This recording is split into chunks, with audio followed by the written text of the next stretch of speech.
لیکن نہ جانے کیوں مجھے لگتا ہے جیسے میں اس دنیا میں پڑا ایک بیکار پرزا ہوں، جس کی کسی کی زندگی میں بھی کوئی اہمیت نہیں۔ ایسا نہیں ہے کہ مجھے شروع سے ہی ایسا لگتا ہے، بلکہ شروع میں تو میری زندگی بے حد حسین اور گلزار تھی، مگر پچھلے 5 سالوں سے میری زندگی جہنم بن گئی تھی، جس کی وجہ میرا یتیم ہو کر چچا چچی کے سہارے پڑ جانا تھا۔ میں اپنے ماں باپ کی اکلوتی بیٹی تھی اور میرے علاوہ ان کی اور کوئی اولاد نہیں تھی، جس کی وجہ سے ان کی ساری محبتوں کی میں اکیلی ہی وارث تھی۔ میرے ماں باپ کی شادی پسند سے ہوئی تھی، یعنی خالصتاً لو میرج۔ دونوں ایک ہی یونیورسٹی اور ایک ہی کلاس میں پڑھتے تھے۔ پہلے دوستی اور پھر دوستی سے کب محبت ہوئی، دونوں ہی انجان تھے، مگر محبت ہونے کے بعد شادی کا مرحلہ آیا تھا۔ میری ماں کے گھر والے تو مان گئے تھے، مگر میرے والد کے گھر والے نہیں مانے تھے، اور وجہ ان کی پہلے سے ہو چکی منگنی تھی، جو کہ میری دادی نے میری چچی کی بہن سے کروائی ہوئی تھی۔ میرے چچا اور میرے والد کی منگنی ایک ہی گھرانے میں 2 بہنوں کے ساتھ ہوئی تھی، مگر میرے والد اس رشتے پر راضی نہیں تھے۔ وہ دونوں میری دادی کی بھانجیاں تھیں اور وہ چاہتی تھی کہ وہی ان کی بہویں بنیں۔ میرے چچا کو کوئی اعتراض نہیں تھا، مگر میرے والد کو اعتراض تھا، اور وہ یہ کہ وہ اپنی منگیتر سے نہیں بلکہ میری ماں سے محبت کرتے تھے۔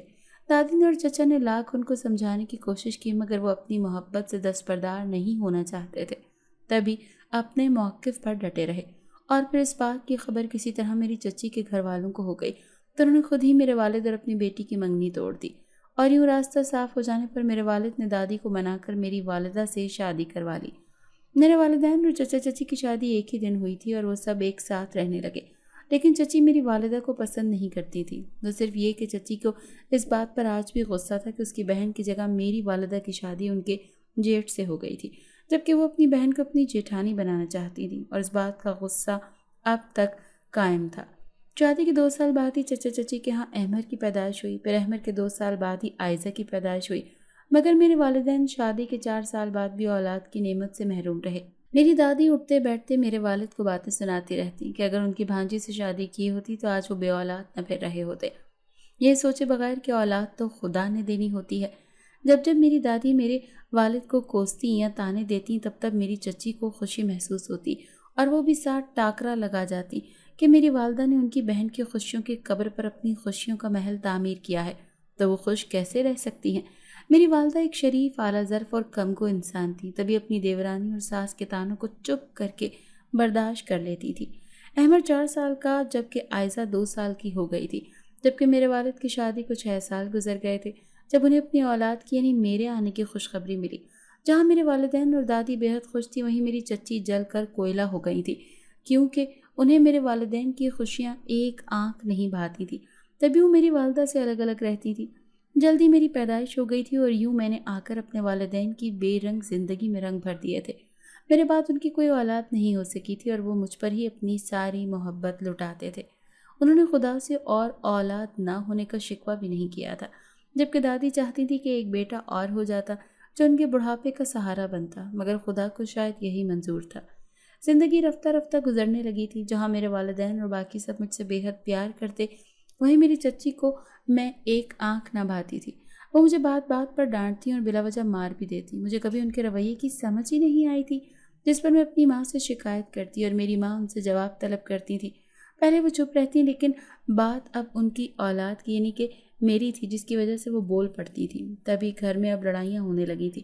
میں 5 سال کی تھی جب میرے نانا نانی کی وفات ہوئی۔ اس کے بعد میرے اکلوتے ماموں اپنی بیوی بچوں سمیت ہمیشہ کے لیے جرمنی شفٹ ہو گئے۔ زندگی یوں ہی اونچ نیچ میں گزرنے لگی۔ میں 10 سال کی ہوئی تو میری دادی بھی خالق حقیقی سے جا ملی۔ مجھے دادی سے بے حد محبت تھی، تبھی ان کا دور جانا میں برداشت نہیں کر پائی اور پورا 1 ہفتہ بیمار رہی۔ آہستہ آہستہ میں بہتر ہونے لگی اور پھر سے اپنی زندگی اور پڑھائی میں مصروف ہو گئی۔ احمد مجھ سے 6 سال بڑا تھا، لیکن اس کا رویہ میرے ساتھ بے حد اچھا تھا، جبکہ عائزہ بھی اپنی ماں کی طرح مجھ سے چڑھتی تھی، کیونکہ اس کا بھائی اس سے زیادہ میرا خیال رکھتا تھا۔ میں بھی احمد کو بھائی ہی کہتی تھی۔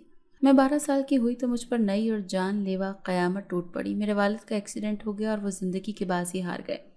اس صدمے میں میری ماں اپنا ذہنی توازن کھو بیٹھی۔ مائکہ رہا نہیں تھا کہ نانا نانی کی وفات کے بعد میرے ماموں اپنی بیوی بچوں سمیت جرمنی سے شفٹ ہو گئے تھے، اور میں بے حد چھوٹی تھی اور چچی تو پہلے ہی میری ماں سے خار کھاتی تھی۔ تبھی اس نے میری ماں کو سنبھالنے سے انکار کر دیا اور یوں چچا نے میری ماں کو پاگل خانے بھیج دیا۔ میرے بابا کی نسبت میرے چچا بے حد دبی ہوئی شخصیت کے مالک تھے، جس کی وجہ ان کا کچھ کم پڑھا لکھا ہونا اور باقی سب کا ان پر غالبانہ رویہ بھی تھا۔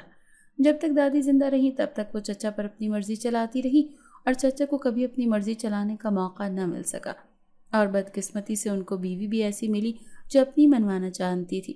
جب ان کی شادی ہو گئی تو بیوی پر روب جمانے کے بجائے وہ خود بیوی کے روب میں آ گئے اور پھر ہمیشہ چچی کے روب میں ہی رہے، کبھی اپنی نہ منوا سکے۔ یہی وجہ تھی کہ جب بھی چچی کا رویہ میرے ساتھ یا میری ماں کے ساتھ برا ہوتا تو چچا چچی کو کچھ بھی نہ کہتے۔ چچی کے کہنے پر ہی چچا نے میری ماں کا علاج کروانے کے بجائے انہیں پاگل خانے بھجوا دیا تھا، اور پچھلے کئی سال سے میری ماں کا علاج نہیں ہو رہا تھا بلکہ وہ پاگل خانے میں قید ہیں، جہاں ان کی حالت سنبھلنے کے بجائے مزید بگڑ گئی ہے۔ میں چچا کے ساتھ پہلے اکثر اپنی ماں سے ملنے جایا کرتی تھی، مگر وہ مجھے پہچانتی ہی نہیں تھی، اور اب تو وہ مجھے دیکھتے ہی نقصان پہنچانا شروع کر دیتی تھی۔ یہی وجہ تھی کہ پچھلے 6 مہینے سے میں اسپتال اپنی ماں سے ملنے ہی نہیں گئی تھی۔ ہاں، لیکن میں اپنے بابا کی قبر پر اکثر جایا کرتی تھی، کبھی اکیلی تو کبھی احمد یا چچا کے ساتھ، مگر کیونکہ وہ لوگ میرے بابا کی قبر پر فاتح خوانی کرنے نہیں جاتے تھے، جس کی وجہ سے مجھے ہی اپنے بابا کی قبر پر فاتح خوانی یا قرآن خوانی کے لیے جانا پڑتا تھا۔ زندگی یوں ہی گزرتی جا رہی تھی۔ چچی نے مجھے میٹرک کے بعد اسکول سے ہٹا لیا، جس کی وجہ یہ بتائی گئی کہ ان کے پاس میرا بوجھ اٹھانے کے لیے پیسے نہیں ہیں۔ یوں بھی مہنگائی تو بے حد بڑھ گئی تھی۔ میں ان کے اس فیصلے پر دنگ رہ گئی تھی، کیونکہ عائزہ بھی پڑھ رہی تھی، اس کو تو پڑھائی سے نہیں ہٹایا گیا تھا۔ میں نے احتجاج کیا تو میری ایک بھی نہ سنی گئی اور مجھے گھر بٹھا دیا گیا۔ چچا یا احمد نے بھی کچھ نہ کہا، مگر جب میں نے احمد سے سفارش کرنے کو کہا تو اس نے بھی یہی کہا کہ میں پڑھ لکھ کر کیا کروں گی، بعد میں بھی تو شادی ہی کرنی ہے، تو اس لیے بہتر ہے کہ میں پڑھائی کو بھول جاؤں۔ میں احمد کا رویہ دیکھ کر اس سے یہ بھی تھا کہ وہ میرا صرف کزن تھا، بھائی وہ صرف عائزہ کا ہی تھا، اور چچی بھی عائزہ کو کیوں پڑھاتی تھی، ہٹا دیتی، بوجھ تو صرف میں ہی تھی ان پر۔ اس دن کے بعد سے میں نے کسی سے بھی کچھ کہنا چھوڑ دیا اور بے حد کم گو ہو کر اپنے آپ میں گم رہنے لگی۔ مجھے میرے ماں باپ یاد آتے تھے جو مجھ پر جان چھڑکتے تھے۔ میں گھر پر فارغ رہتی تھی، تبھی چچی نے کاموں میں ہاتھ کھینچ لیا اور سارے کاموں کی ذمہ داری مجھ پر ڈال دی گئی۔ میں کچھ کہہ بھی نہیں پائی، کیونکہ کون سا چچی کو منع کرنے والا کوئی تھا۔ میرا سارا دن کاموں میں جتی رہتی تھی۔ پہلے سب کے لیے ناشتہ بناتی، پھر پورے گھر کی صفائی کرتی، دوپہر کا کھانا بناتی اور ان کے گندے برتن دھو کر سارے کپڑے دھوتی، اور پھر رات کا کھانا بنا کر سب کے کھانا کھانے کے بعد پھر سے برتن دھوتی۔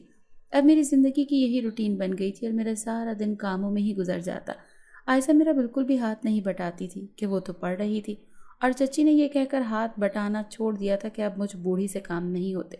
میرا اس گھر کے علاوہ اور کوئی ٹھکانہ بھی نہیں تھا، تبھی میں بنا کوئی چوں چرا کیے چچی کی کڑوی کسیلی باتیں سننے کے ساتھ ساتھ کام بھی کرتی، مگر چچی پھر بھی میرے ہر کام میں نقص نکالتی رہتی تھی، چاہے میں سب کچھ ٹھیک ٹھاک ہی کیوں نہ کروں۔ کبھی کبھی میرا دل چاہتا تھا کہ میں سب کچھ چھوڑ چھاڑ کر کہیں دور بھاگ جاؤں، مگر یہاں سے دور بھاگ کر میں جا بھی کہاں سکتی تھی کہ اس گھر کے علاوہ میرا کوئی اور ٹھکانہ بھی نہیں تھا، نہ ہی کوئی رشتہ دار تھا جس کے پاس میں چلی جاتی اور وہ آسانی اور خوشی سے مجھے اپنے پاس رکھ لیتا۔ اسی لیے مجبوری کے تحت ہی صحیح میں اپنی زندگی اسی گھر میں گزارنے پر مجبور تھی کہ یہاں اس گھر کی چھت تلے میں اور میری عزت و آبرو محفوظ تو تھی، ورنہ یہاں سے نکل کر نہ جانے کن کن حالات کا سامنا کرنا پڑتا۔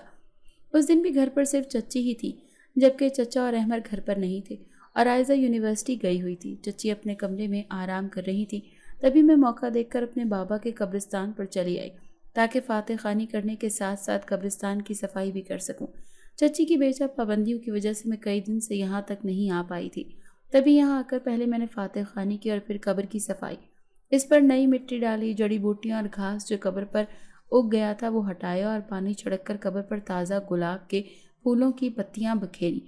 پھر وہی بیٹھ کر میں اپنے بابا کی قبر سے باتیں کرتے ہوئے انہیں ہر بات بتانے لگی کہ کیسی چچی مجھ سے برا سلوک کرتی ہیں۔ میں بات کرتے کرتے رونے لگی تھی، ایسے جیسے کوئی چھوٹا بچہ اپنی ٹیچر سے کسی دوسرے بچے کی شکایت لگاتا ہے۔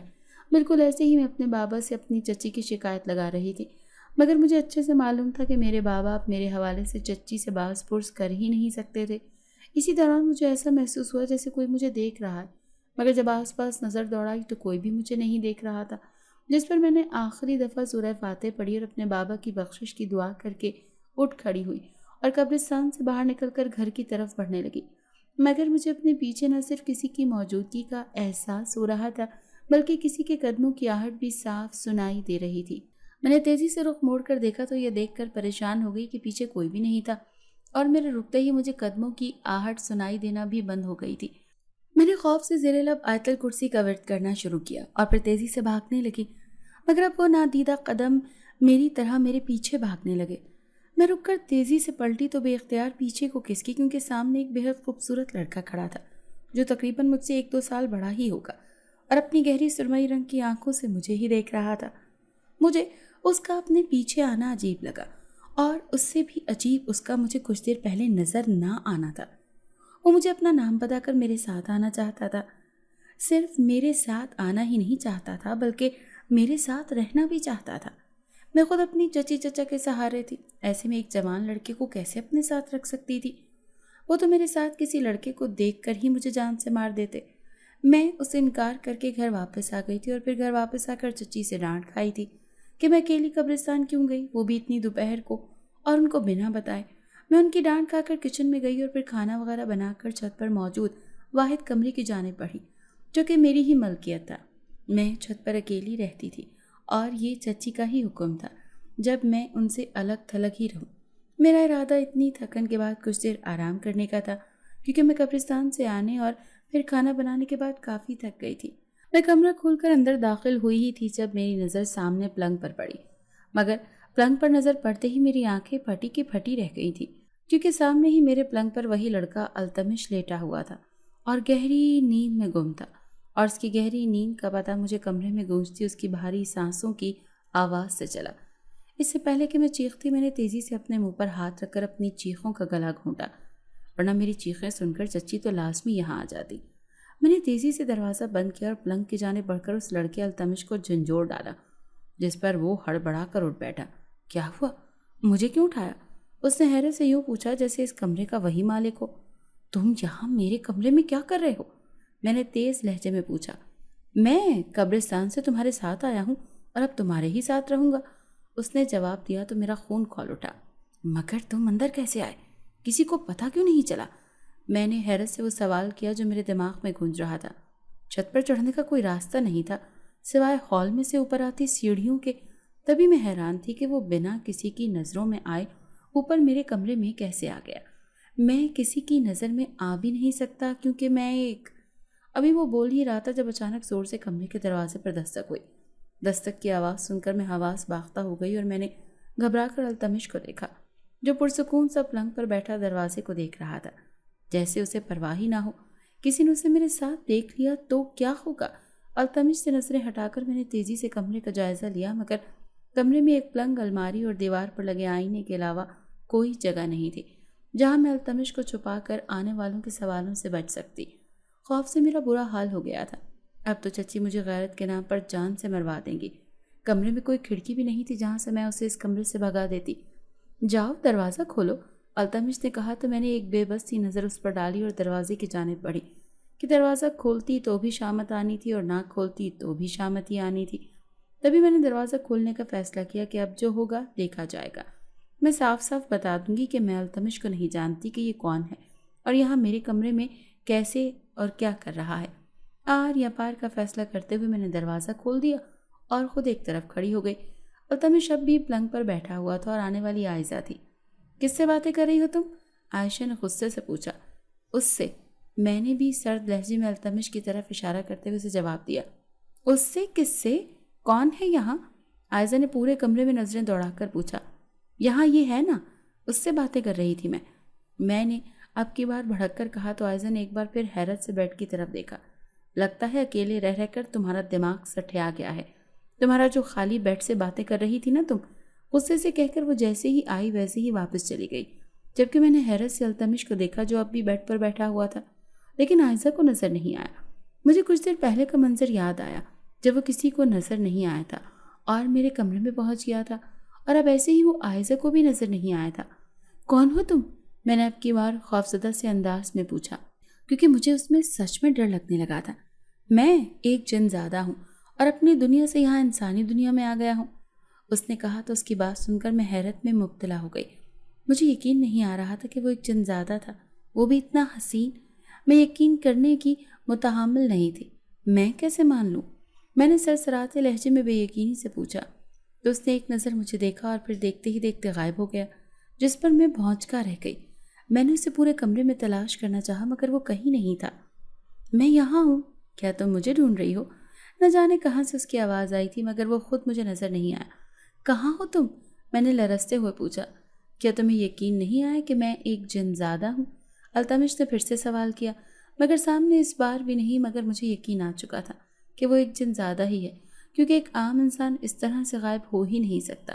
ہاں، مجھے یقین ہے کہ تم ایک جن زادے ہو۔ میرا اتنا ہی کہنا تھا کہ وہ میرے سامنے نمودار ہو گیا۔ میں نے ایک بار پھر سے اسے غور سے دیکھا تو وہ مجھے انسان ہی لگا تھا، مگر تو وہ ایک جن زادہ ہی تھا، اور یہی حقیقت تھی۔ تم میرے ساتھ کیوں آئے ہو اور یہاں میرے ساتھ کیسے رہ سکتے ہو؟ میں نے ہچکچاتے ہوئے پوچھا، کیونکہ میں ایک جن زادے کو قطعی طور پر اپنے ساتھ رکھنے کے حق میں نہیں تھی۔ میں ایک جن زادہ ہوں، لیکن یقین کرو مجھ سے تمہیں کوئی خطرہ نہیں ہے۔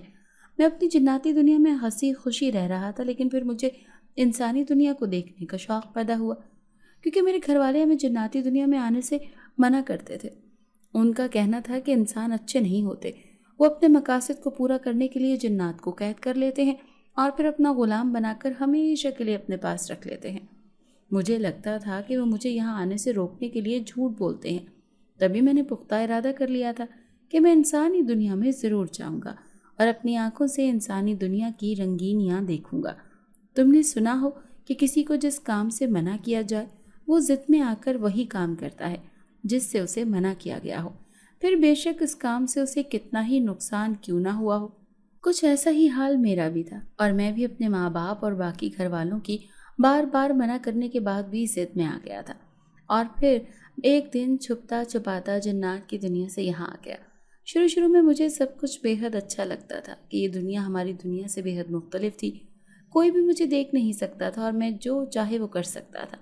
لیکن پھر ایک عامل نے اپنے عمل کے ذریعے مجھے دیکھ لیا، وہ مجھے پکڑ لیتا اگر میں بر وقت وہاں سے بھاگتا نہیں تو۔ اس سے بچ کر میں نے قبرستان میں پناہ لی اور کچھ دن وہیں رکا رہا۔ پھر آج مجھے تم نظر آئی اور تم مجھے اچھی لگی تو میں تمہارے ساتھ آ گیا، اور اب میں تمہارے ساتھ ہی رہوں گا۔ اس جنزادے التمش نے ساری بات بتائی تو میں اس کی کہانی سن کر کچھ دیر کو چپ رہ گئی۔ لیکن تم واپس اپنی دنیا میں کیوں نہیں چلے جاتے؟ میں نے کچھ دیر کی خاموشی کے بعد پوچھا، کیونکہ مجھے اپنی دنیا کا راستہ معلوم ہی نہیں ہے۔ میرے پاس ایک انگوٹھی تھی جس سے جنات کی دنیا تک جانے کے راستے کا تعین کیا جا سکتا تھا، مگر وہ انگوٹھی مجھ سے کہیں کھو گئی ہے۔ میرے واپس جانے کے دو ہی راستے ہیں، یا تو وہ انگوٹھی مجھے واپس مل جائے یا پھر میرے ہمذات مجھے خود ڈھونڈتے ہوئے یہاں آ جائے۔ تب تک میں تمہارے ساتھ ہی رہوں گا۔ جنزادے التمش نے کہا تو میں گہرا سانس بھر کر رہ گئی۔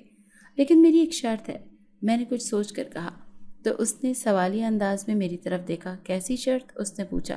یہ کہ تم میرے علاوہ اور کسی کو بھی نظر نہیں آؤ گے، نہ ہی کسی کو نقصان پہنچاؤ گے۔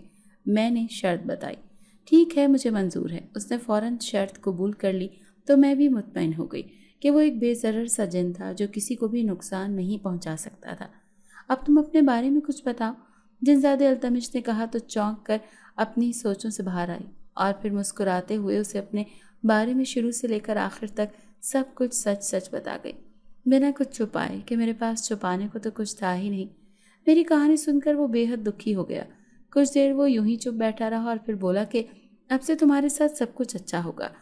پہلے تمہارے پاس کوئی دوست نہیں تھا نا، مگر اب تمہارے پاس تمہارا دوست ہے، یعنی کہ میں، تو اب میں تمہیں کبھی دکھی نہیں ہونے دوں گا۔ اس کی بات سن کر میں پھیکا سا مسکرائی۔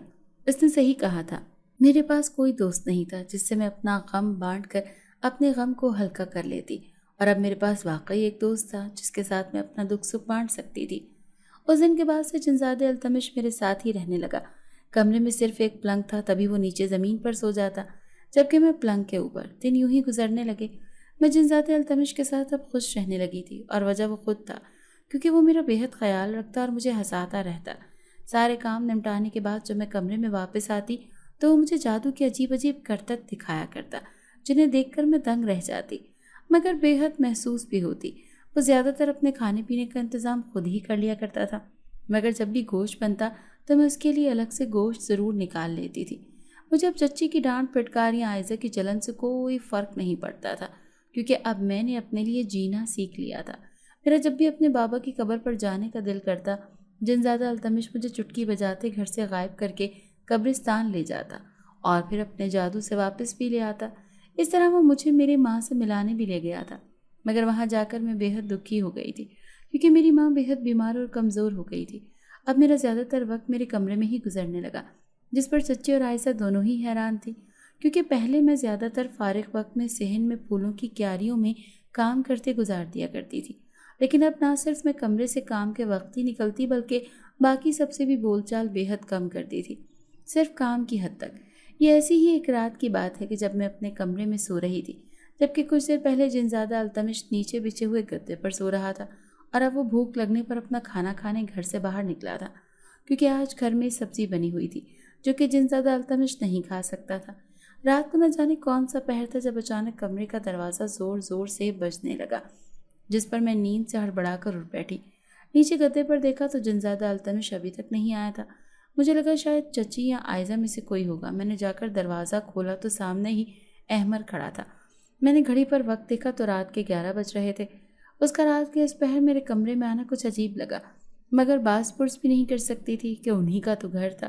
مجھے نکال باہر کرتا تو میں کہاں جاتی؟ یہی سوچ کر میں نے پوچھا، آپ اس وقت یہاں کیا کرنے آئے ہیں؟ بنا میری بات کا جواب دیے احمر نے میرا ہاتھ پکڑا۔ میں تم سے محبت کرتا ہوں اور تم سے شادی کرنا چاہتا ہوں، احمر نے کہا تو میں دنگ سی اسے دیکھنے لگی، جو مجھ سے 6 سال بڑا تھا اور جسے میں نے ہمیشہ اپنا بھائی ہی سمجھا تھا۔ وہ مجھ سے میرے ہی سامنے شادی کی بات کر رہا تھا۔ مجھے آپ سے شادی نہیں کرنی، آپ بھائی ہیں میرے۔ میں نے غصے سے بھڑک کر تیزی سے دروازہ بند کرنا چاہا تو وہ مجھے دھکیلتا ہوا اندر داخل ہو گیا اور تیزی سے دروازہ بند کر کے غلاظت بھری نظروں سے مجھے دیکھنے لگا، جس پر میں دنگ سی رہ گئی اور اسے دیکھتی رہ گئی کہ کل تک جسے میں بھائی سمجھتی تھی آج وہی مجھے ترنے والا سمجھ رہا تھا۔ اس کے ارادے سمجھ کر میں چیخنے لگی جب اس نے میرے منہ پر ہاتھ رکھ کر میری چیخ کا گلا گھونٹا اور پھر مجھے پلنگ پر دھکیل دیا۔ اس سے پہلے کہ وہ میرے قریب آتا اچانک جنزادہ التمش وہاں نمودار ہو گیا تو میں نے اسے روتے ہوئے ساری بات بتا دی، جسے سن کر وہ نہایت غصے میں آ گیا، جبکہ احمر حیرت سے مجھے دیکھ رہا تھا کہ میں کس سے باتیں کر رہی ہوں اور کس کو سب کچھ بتا رہی ہوں۔ میں نے جیسے ہی بات ختم کی ویسے ہی جنزادہ التمش نے چٹکی بجائی تو احمر ہوا میں اچھلتا ہوا سامنے موجود دیوار سے جا ٹکرایا اور دھڑام سے پلنگ پر گرا جو لکڑی کا تھا۔ وہ پلنگ اس کا وزن سہ نہ پایا اور کڑک کی آواز کے ساتھ ٹوٹ گیا۔ احمر کراہتا وہ پلنگ سے اٹھنے کی کوشش کرتا ہوا مسلسل ادھر ادھر دیکھ رہا تھا، جیسے خود پر حملہ کرنے والے کو ڈھونڈ رہا ہو۔ اس کی کمر پر شدید چوٹ لگی تھی، تبھی وہ فوراً سے اٹھ نہیں پا رہا تھا۔ ابھی احمر کراہتا وہ اٹھنے کی کوشش کر رہا تھا جب اچانک ایک بار پھر وہ خود بخود ہوا میں اوپر کو اٹھنے لگا۔ اس کی آنکھیں خوف سے پھیل گئی تھی جبکہ منہ سے بخود آواز میں چیخیں نکل رہی تھی۔ میں پرسکون ہو کر اب آرام سے اسے خوفزدہ ہوتے اور چیختے ہوئے دیکھ رہی تھی۔ اس کے لیے یہ سزا بھی کم تھی، مگر میں مطمئن تھی کہ میں اکیلی نہیں ہوں، بلکہ میری حفاظت کرنے کے لیے خدا نے میرے پاس ایک نہایت مخلص دوست بھیج دیا ہے۔ التمش جنزادے نے اپنے ہاتھ کو جھٹکا تو احمر پہلے اوپر چھت کے منہ کے بل ٹکرایا اور پھر تیزی سے گھومتا ہوا زمین پر دھڑام سے آ گرا۔ اب کی بار نہ صرف کمرہ بلکہ پورا گھر اس کی دردناک چیخوں سے گونج اٹھا تھا۔ اس کے ناک اور سر دونوں سے خون بہہ رہا تھا، ایک ٹانٹ ٹوٹ گئی تھی اور کمر میں بھی بے تحاشا چوٹ آئی تھی۔ میں اٹھ کر اس کے قریب آ کھڑی ہوئی اور نفرت سے اسے دیکھا۔ میں نے تمہیں بھائی سمجھا تھا، تمہارے گھر کی عزت تھی میں، اور تم نے اپنے ہی گھر کی عزت پر نقب لگانی چاہی۔ نفرت ہے مجھے تم سے۔ اتنا کہہ کر میں نے اسے ایک ٹھوکر رسید کی، تبھی دروازہ کھلا اور میرے چچا چچی اور عائزہ اندر داخل ہوئے۔ وہ سب احمر کو شدید زخمی حالت میں دیکھ کر پریشانی سے اس کی طرف لپکے، جبکہ چچی مجھے برا بھلا کہنے لگی، یہ کیا کیا ہے تم نے میرے بیٹے کے ساتھ؟ ایک تو تجھے ہم نے پالا پوسا اور تو ہمیں ہی نقصان پہنچا رہی ہے۔ چچی نے غصے سے بھڑک کر احمر کی ناک سے بہتا خون صاف کر کے مجھ سے کہا، ہاں تو جب میری عزت خطرے میں ہوگی اس جیسے وحشی سے تو میں اور کیا کروں گی؟ پوچھے اس سے کیا لینے آیا تھا یہ اس وقت میرے کمرے میں؟ میں نے بھی نفرت سے احمر کو دیکھتے دو بدو جواب دیا، کیا؟ چچا نے بے یقینی سے پہلے مجھے اور پھر کراتے ہوئے اپنے بیٹے کو دیکھا۔ جھوٹ بول رہی ہے یہ، میں نے اسے کمرے میں کسی لڑکے سے ملتے دیکھا تو اسے باز پرس کرنے آیا، مگر اس نے اس لڑکے کے ساتھ مل کر مجھے مارا اور پھر وہ بھاگ گیا۔ احمد نے کراتے ہوئے جھوٹ بولا تو میں حیرت سے اسے دیکھنے لگی، جو خود کو بچانے کے لیے میرا کردار مشکوک بنا گیا تھا۔ التمش نے غصے سے احمد کو دیکھا اور جو اس کے دوست کے بارے میں غلط بول رہا تھا۔ اس نے آگے بڑھ کر ایک زوردار لات احمد کے پیٹ پر رسید کی تو وہ درد سے بلبلاتا ہوا دوہرا ہو گیا اور بے تحاشا چیخنے لگا۔ میں نے فخریہ نگاہوں سے التمش کو دیکھا، جبکہ باقی سب پریشان ہو گئے کہ اسے اچانک کیا ہوا۔ اب بولو جھوٹ، جتنا جھوٹ بولو گے اتنی ہی تمہیں تکلیف ہوگی۔ میں نے بے نیازی سے کہا تو اس کا سر نفی میں ہل گیا۔ اس نے جادو کروایا ہے میرے بیٹے پر، تبھی یہ درد میں مبتلا ہے۔ چچی نے کہا تو میں نے تعصب سے اپنی چچی کو دیکھا اور پھر التمش کو اشارہ کیا۔ اس نے نیچے جھک کر احمد کے بال دبوچے اور اسے گھسیٹتا ہوا کمرے سے باہر نکال کر چھت پر لے آیا، جبکہ باقی سب حیرت اور خوف سے احمد کو خود گھسیٹتا ہوا دیکھ رہے تھے، کیونکہ انہیں التمش جن زیادہ نظر نہیں آ رہا تھا۔ یہ کیا ہو رہا ہے؟ عائزہ نے ہکلا کر پوچھا، کیونکہ احمد اب زمین پر تیزی سے گول گول گھومتا ہوا جا کر دیوار سے جا ٹکرایا اور اتنی چوٹوں کے بعد وہ بے دم سا ہو کر آخری دموں پر آ گیا۔ تیرا بیڑا غرق ہو، تو نے میرے بیٹے کا جادو سے کیا حال کر دیا، ہمارا کھایا اور ہمارا ہی جینا حرام کر دیا۔ چچی مجھے کوستی ہوئی چچا کی مدد سے احمد کو اٹھا کر نیچے چلی گئی، جبکہ اس سب کے بعد میں اپنے کمرے میں آ گئی اور پریشان ہو کر بیٹھ گئی کہ زندگی میں پہلے ہی مشکلات کم تھیں، اب نہ جانے مزید کیا دیکھنا باقی رہ گیا تھا۔ التمش نے مجھے تسلی دی، وہ میرے ساتھ تھا اور میں گھبراؤں نہیں، مگر کب تک؟ کبھی نہ کبھی اس کے ماں باپ آئیں گے اور اسے لے جائیں گے، یا شاید اسے اس کی انگوٹھی واپس مل جائے گی تو وہ اپنی دنیا میں لوٹ جائے گا۔ اس کے بعد میں کیا کروں گی؟ التمش جنزادہ مجھے سمجھا بجھا کر سلا گیا تھا، مگر نیند تو میری آنکھوں سے کوسوں دور تھی۔ اسی پریشانی میں رات بھر جاگتی رہی۔ اگلے صبح اٹھ کر میں ناشتہ بنانے اور کھانے نیچے گئی تو چچی نے وبال مچایا کہ خدا کی پناہ، یعنی اب میں وہاں نہیں رہ سکتی تھی، نہ ہی میں ان کے گھر کا کھا پی سکتی ہوں۔ چچی نے تو یہاں تک کہہ دیا کہ جس آشنا کو ملنے رات کو بلایا تھا نا، اسی کے ساتھ واپس چلی جاؤ۔ میں بے دل ہو کر واپس چھت پر اپنے کمرے میں آ گئی۔ جنزادہ التمش اپنے جادو کے ذریعے میرے لیے کھانا لے آیا۔ اس کے بعد سے روز یہی ہونے لگا، چچا نے میرا نیچے آنا بند کر دیا تھا، نہ ہی مجھے کھانا دیا جاتا، نہ ہی مجھ سے بات کرنے، یعنی کہ ایک طرح سے وہ مجھے سزا دی جا رہی تھی۔ جنزادہ التمش ہی میرے لیے تینوں وقت کے کھانے کا انتظام کرتا اور باقی وقت کا میں جنزادہ التمش سے باتیں کرنے اور یوں ہی اپنے کمرے میں ٹہلتے ہوئے گزار دیتی۔ جب چچا چچی کو ہی میری پرواہ نہیں تو پھر اب مجھے بھی ان کی پرواہ نہیں رہی کہ غلطی بھی ان کے بیٹے کی تھی اور اس پر یقین کر کے سزا بھی مجھے ہی دی جا رہی تھی، یعنی ان کی طرف سے میرا مکمل بائیکاٹ کر دیا گیا تھا۔ اس بائیکاٹ کو 2 ہفتے سے زائد کا وقت گزر گیا تھا۔ یہ ایسی ہی ایک شام تھی۔ کھانا کھانے کے بعد میں نے جنزادہ التمش سے کچھ دیر باتیں کی اور پھر سونے کے لیے لیٹ گئی۔ مجھے سوتا دیکھ کر جنزادہ التمش بھی سو گیا۔ رات کا نہ جانے کون سا پہر تھا جب مجھے کمرے میں عجیب سی گھٹن کا احساس ہوا، جیسے کمرے کا درجہ حرارت بڑھ گیا ہو۔ کمرے میں صرف میں اور التمش جنزادہ ہی تھے، مگر نیند میں بھی مجھے ہم دونوں کے علاوہ کسی کی موجودگی کا احساس ہو رہا تھا۔ میں نے اسی احساس کے زیر اثر مندی مندی آنکھیں کھول کر دیکھا تو نگاہ سامنے جا پڑی، جہاں مجھے ایک بڑا سا کالا سایہ نظر آیا۔ وہ سایہ اتنا بڑا تھا کہ پوری دیوار پر پھیلا ہوا تھا اور عجیب سا بھیانک منظر پیش کر رہا تھا۔ میں نے خوفزدہ ہوتے سہم کر دھیرے سے پلٹ کر اور ذرا سا جھک کر جنزادہ التمش کو دیکھا تو میری آنکھیں خوف سے ممکنہ حد تک بڑی ہوتی گئیں، کیونکہ اس کے نزدیک کوئی کالے کپڑوں والا بڑا سا وجود بیٹھا ہوا تھا۔ ڈم لائٹ میں مجھے اس وجود کے کالے اور بے حد گھنگریالے بال ہی نظر آئے تھے۔